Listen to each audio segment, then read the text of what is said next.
আসসালামু আলাইকুম।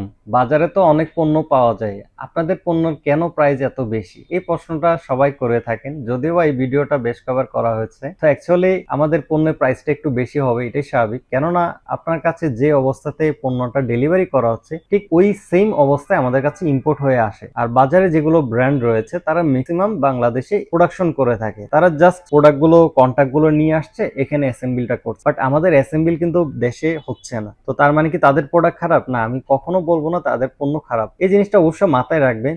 দেশীয় উৎপাদন, দেশীয় প্রোডাকশন আর বাইরের প্রোডাকশনের মধ্যে অবশ্যই কিছুটা পার্থক্য থাকে, যার জন্য আমরা সবসময় কমপ্লিট গুডস নিয়ে আসার চেষ্টা করি। তদ্রুপ আপনাদের কাছে যেমনটা পণ্য ডেলিভারি করছি, সেম অবস্থায় আমাদের কাছে পণ্যগুলো এসে থাকে, যার জন্য বাইরের ফিটিংস, বাইরের প্রোডাকশন একটু কস্টিংটা হাই হয়ে থাকে, যার জন্য আমাদের প্রাইস তুলনামূলক বাজারে অন্যান্য প্রোডাক্টের তুলনায় একটু বেশি হয়। তো আশা করি এই বিষয়টা নিয়ে আপনারা বিভ্রান্ত হবেন না কেন আমাদের প্রাইস বেশি। এটা নর্মাল বিষয়, আসলে হতেই পারে।